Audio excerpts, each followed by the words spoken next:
Handstand tutorials suck. You won't simply hold a handstand after watching a handstand tutorial.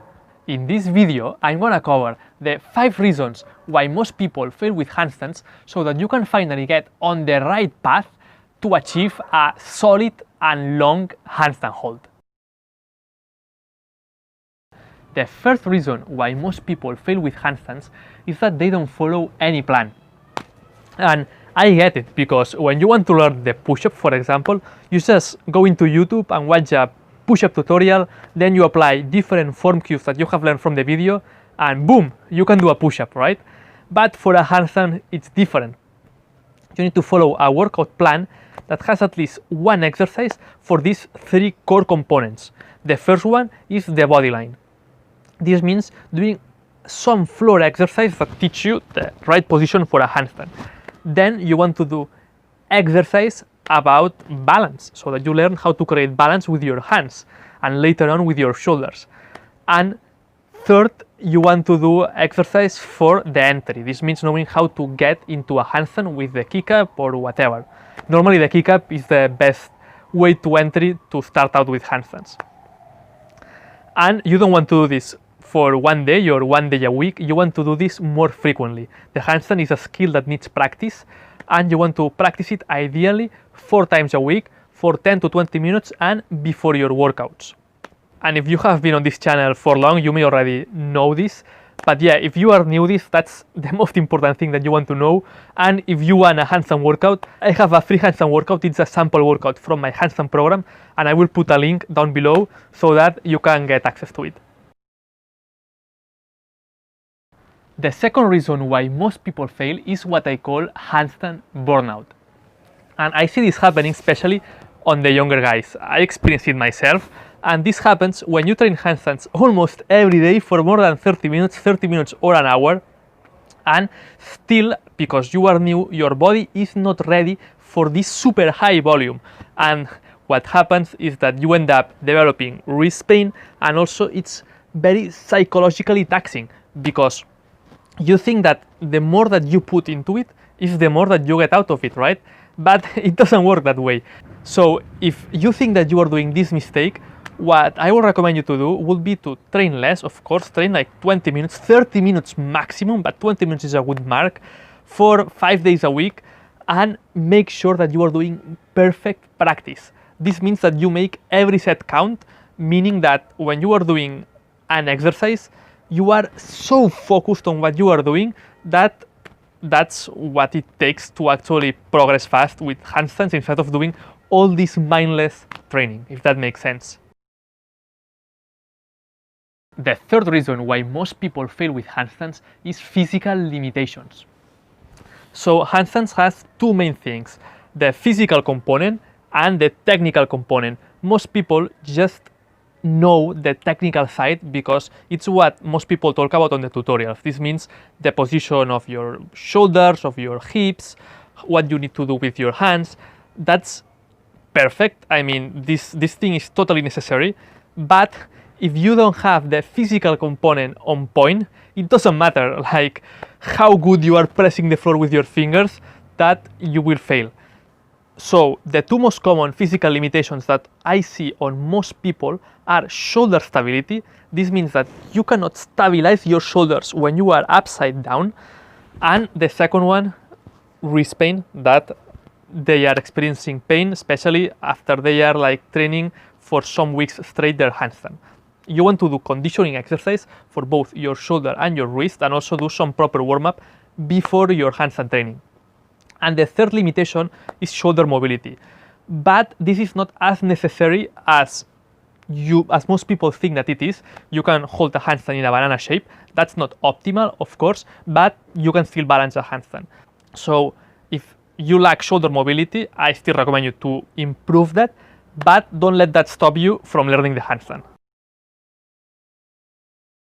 The fourth reason why most people fail with handstands is that they don't pay close attention to the details. Holding a handstand has a lot of details that if you try to learn them all by once, so you watch a tutorial and you learn all these different positions of the handstand. This means like shrugging your shoulders, the posterior pelvic tilt, external rotation of the shoulders, and so on and so forth, it will be too much. So what you want to do here is, sure, learn all these things, they are great, but start integrating them one by one, and especially doing them first on the wall, of course. So one day you go to the wall and you learn how to push tall with your shoulders. The second day you go to the wall and you try to do a posterior pelvic tilt, and you keep stacking things on top of another so that you know exactly how each of these things feel, and that way it will be much better. And also it's important for when you are doing toe pulls and finger pulls, most people think that it's just about what you are doing with your fingers or with the heels of your hands. Yeah, sure, that's very important, but there are more things going on because you are getting away from the wall. So the way that you move your legs or your feet away from the wall, it matters. Your center of gravity is moving, and you want to develop this awareness of where your center of gravity is. Are you moving it too forward and then you are falling forward? Are you moving it too backward and then you fall backward? So just be very mindful when you train handstands. It's not like when you are training at the gym that you are just like pushing or just doing all these heavy sets. No, handstands is more chill, is more about being mindful. It's like yoga, right? So have that in mind and it will help a lot. And the fifth reason why most people fail with handstands is that they are not filming themselves. And this goes to the principle of learning from feedback. In anything that you want to learn from life, handstands or whatever, you have to be learning from feedback. If not, it will be like hitting your head against the wall over and over again, and you will not progress, it will suck. And yes, with handstands, a great way to learn from feedback is to film yourself and then spot the key things that you want to be looking when you are like watching your videos, to correct these things and make sure that you are doing the exercise right, especially for the balance exercise, toe pulls and finger pulls, and for the kick up exercise. Once you have been doing this for a while, if you do this once a week, is more than enough. But if you are starting out, you need to do it more often, especially if you are doing an exercise for the first time. Make sure to film it on your first set, and then before doing the second set, you watch the video that you have just filmed and you spot the different things that you need to be looking for to like make sure that you are doing it right, that you are applying all the details that we were talking about before. And that's why it's great to have a coach for learning the handstand, because there's no one that will spot better than a coach the different things that you want to be looking for on the videos.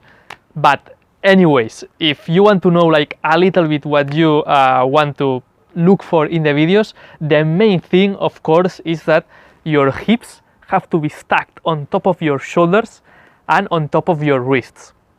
That creates the vertical line where the center of gravity has to be always located.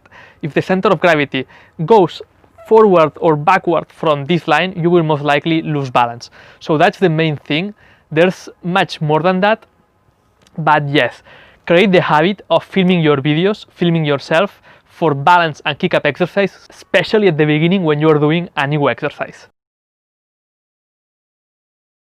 And to finish this video, I want to make a sad announcement, and it is that this is my last handstand video.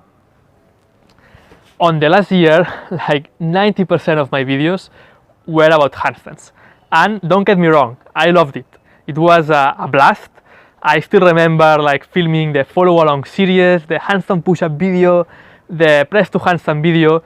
These are like great videos that people love them, and they built this channel. So to be honest, nowadays, like most of my training is like home workouts based on calisthenics and a little bit of weights. And yeah, that's also what I coach for my coaching clients. I help them mainly with body transformations, getting stronger, and all that good stuff. I still do some coaching for handstands, but less than before. But of course, if you still want to talk with me about handstands, just like make sure to connect with me on Instagram. I'll put a link below, so that yeah, we can keep the conversation. And if you like this video, make sure to hit the like button and subscribe to this channel to see more content like this. I'll see you on the next video.